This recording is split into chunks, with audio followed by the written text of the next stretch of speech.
अस्सलाम वालेकुम दोस्तों, आज की इस वीडियो में हम first year biology chapter number 2 का बाकायदा आगाज करने जा रहे हैं। आज की इस वीडियो से जिस चैप्टर का नाम है बायोलॉजिकल मॉलिक्यूल।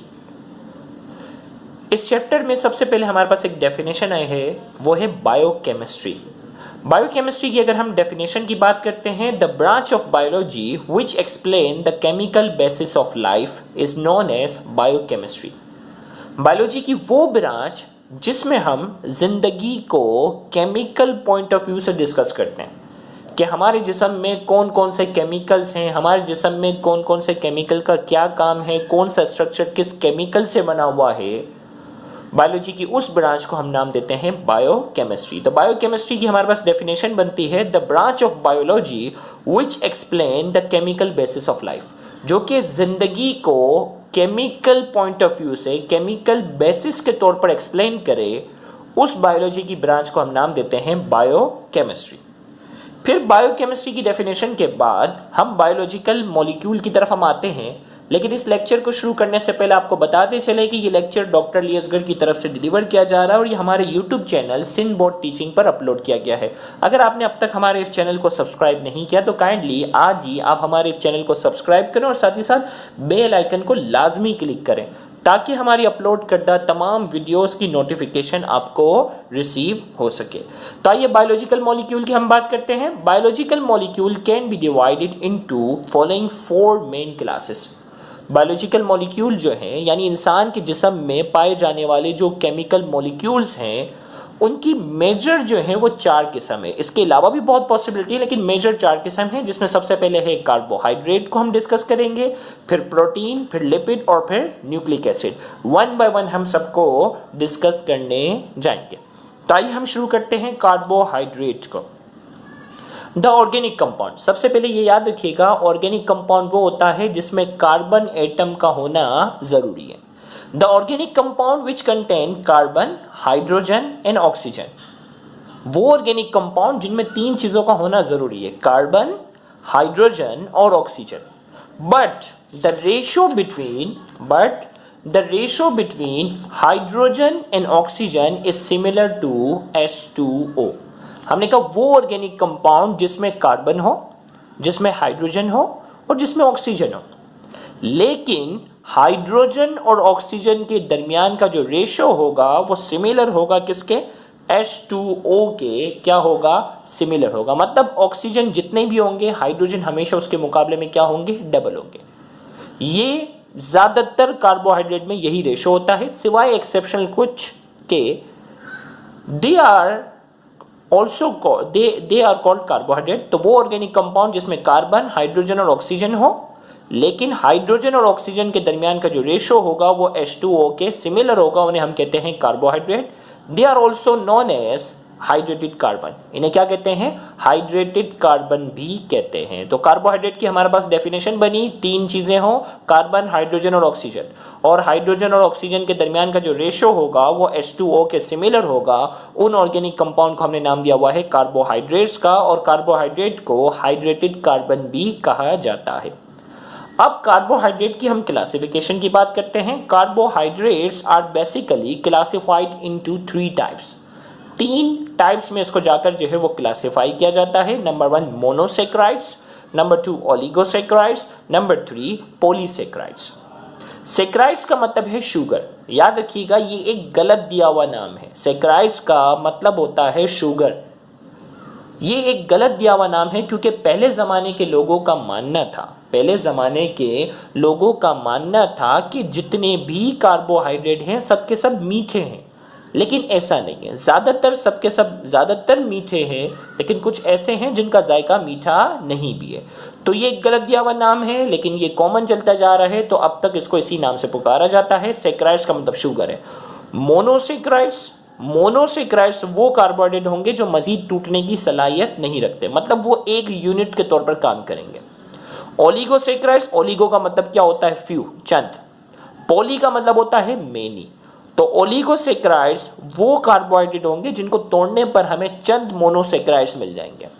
पॉलीसेक्राइड्स वो होंगे जिनको तोड़ने पर हमें बहुत सारे मोनोसेक्राइड्स मिल जाएंगे।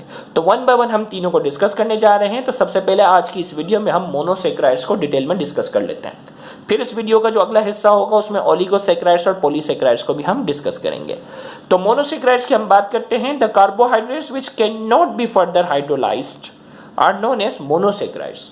तो हमने कहा वो कार्बोहाइड्रेट जो मजीद हाइड्रोलाइज्ड होने की सलाहियत ना रखते हो, जो मजीद टूटने की सलाहियत ना रखते हो, वो क्या कहलाते हैं? वो कहलाते हैं मोनोसेक्राइड्स। अगर इनको हम मजीद तोड़ने जाएंगे ना तो उसका कार्बन अलग हो जाता है, हाइड्रोजन ऑक्सीजन ये अलग हो जाते हैं, फिर वो कार्बोहाइड्रेट ही नहीं रहता। मतलब मजीद छोटे कार्बोहाइड्रेट में ये टूटने की सलाहियत नहीं रखते। मतलब ये सबसे छोटे से छोटे कार्बन यूनिट के तौर पे काम करते हैं। मजीद तोड़ने जाएंगे तो फिर वो कार्बोहाइड्रेट ही नहीं रहेंगे, वो कार्बन अलग हो जाता है, हाइड्रोजन ही अलग हो जाता है। तो मजीद इनको हम छोटे यूनिट में ना तोड़ सकें तो वो कहलाते हैं मोनोसेक्राइड्स। अब मोनोसेक्राइड्स की हम क्लासिफिकेशन की बात करते हैं। Monosaccharides are classified according to the number of carbon atoms. Monosaccharides को हम क्लासिफाइड करते हैं कार्बन एटम की तादाद के लिहाज से। अब वो इसकी क्लासिफिकेशन कितनी है? 5 हिस्सों में जाकर इनको जो है वो क्लासिफाई किया जाता है। सबसे पहली टाइप है ट्रायोस, टेट्रोस, पेंटोस, हेक्सोस और हेप्टोस। ट्राई का मतलब 3 है, इसमें 3 कार्बन होंगे। Tedros 4 carbon, pentose 5 carbon, hexose 6 carbon और हेप्टोस इसके अंदर 5 कार्बन क्या होंगे? शामिल होंगे। तो सबसे पहले हम बात करते हैं, नाम से हमें अंदाजा, triose. The monosaccharides which contain 3 carbon atoms are known as triose. वो मोनोसेक्राइड्स जिसके पास कितने कार्बन एटम हो? जिनके पास 3 कार्बन एटम हो वो क्या कहलाते हैं? ट्रायोस कहलाते हैं। और इनका जो फॉर्मूला है वो क्या है भाई? C3H6O3। अब देखो कार्बन, देखो जनरल फॉर्मूला याद रखवाने की कोशिश कर रहा हूं मैं। कार्बन जितने भी होंगे ना ऑक्सीजन उतने ही होंगे, लेकिन हाइड्रोजन हमेशा उसका क्या होगा? हाइड्रोजन हमेशा उसका डबल होगा। तो कार्बन 3 तो ऑक्सीजन भी 3, हाइड्रोजन क्या होगा इसका? डबल। तो ये ट्रायोस का हमारे पास क्या हो गया? फॉर्मूला हो गया। एग्जाम्पल इसका है ग्लाइसेरोस, जिसे ग्लाइसरल्डिहाइड भी कहते हैं, और दूसरा डाईहाइड्रोऑक्सी एसीटोन। इन दोनों का फॉर्मूला क्या है? C3H6O3। एमसीक्यू में अगर पूछा जाए ग्लाइसरोस, ग्लाइसरल्डिहाइड या डाईहाइड्रोऑक्सी एसीटोन, ये किसके एग्जाम्पल हैं? ट्रायोस की। और अगर एमसीक्यू में पूछा जाए इनका फॉर्मूला क्या है तो आपने ये लगाना है C3H6O3। टेट्रोस, नाम से हमें अंदाजा है, the monosaccharides which contain 4 carbon atoms are known as, which contain 4 carbon atom are known as tetros। उन्हें हम क्या कहते हैं? टेट्रोस कहते हैं। और टेट्रोस का फॉर्मूला हमें पहले से मालूम है कि कार्बन 4 है तो ऑक्सीजन भी 4 होंगे, हाइड्रोजन उसका डबल। इसके एग्जांपल हमारे पास है इरिथ्रोस, इरिथ्रोलोस। तो ये दो जो हैं ये टेट्रोस के एग्जांपल हैं। आपसे पूछा जाए कि ये दोनों का नाम लिखा हुआ किसके एग्जांपल है तो आपको पता होना चाहिए टेट्रोस के एग्जांपल है, और इसका फॉर्मूला आपसे पूछा जाए तो ये भी आपको मालूम होना चाहिए। पेंट का मतलब होता है 5, तो हमने कहा the monosaccharides which contain 5 carbon atoms are known as pentose. उन्हें क्या कहते हैं? पेंटोस कहते हैं। कार्बन की अगर तादाद 5 है तो ऑक्सीजन भी 5 है, हाइड्रोजन क्या है? 10, डबल होंगे इसके। एग्जाम्पल है राइबोस और राइबुलोस। राइबोस और राइबुलोस जो है वो पेंटोस के एग्जाम्पल हैं, जिसका फॉर्मूला C5H10O5 है।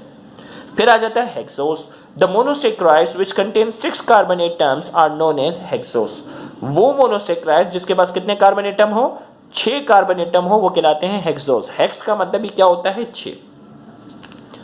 अब हमें मालूम है कि कार्बन जो है वो 6 है तो ऑक्सीजन भी 6 है। हाइड्रोजन क्या होंगे? हाइड्रोजन जो होंगे इसके डबल होंगे, तो C6H12O6, जो कि अब तक आपको मालूम होगा ये तो ग्लूकोज का फॉर्मूला है।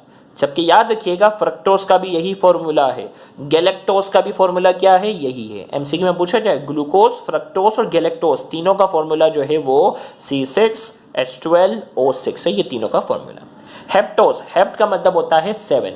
The monosaccharides which contain 7 carbon atoms are known as heptose. वो मोनोसेक्राइड्स जिनके पास कितने कार्बन एटम होंगे? 7 होंगे, वो क्या कहलाते हैं? हेप्टोस। अब कार्बन 7 है तो ऑक्सीजन भी क्या है? 7 है। हाइड्रोजन क्या होगा? इसका डबल होगा, तो इसका फॉर्मूला बन गया C7H14O7। और इसके एग्जाम्पल है ग्लूकोज, ग्लूकोहेप्टोस। ग्लूकोज हेप्टोस का ये फॉर्मूला है और ग्लूकोहेप्टोस हेप्टोस की क्या है? एग्जाम्पल है। इसके बाद इस वीडियो के अगले हिस्से में जो हम हैं वो ओलिगोसेक्राइड्स और पॉलीसेक्राइड्स को डिटेल में डिस्कस करने जाएंगे। तो यहाँ जाके ये वीडियो का लेक्चर जो है वो मुकम्मल होता है। अगर आपको हमारा ये लेक्चर पसंद आया है तो इस लेक्चर को ज़्यादा से ज़्यादा शेयर करके अपना हक अदा करें। याद रहे, बहुत से ऐसे स्टूडेंट हैं जो गवर्नमेंट कॉलेजेस के बाद एक्सपेंसिव कोचिंग सेंटर्स को अफोर्ड करने की सलाहियत नहीं रखते। तो आपका इन वीडियोस को ज़्यादा से ज़्यादा शेयर करना, उन तक पहुंचाना आपके लिए सदका जारिया बन सकता है। Thank you very much. अल्लाह हाफिज़।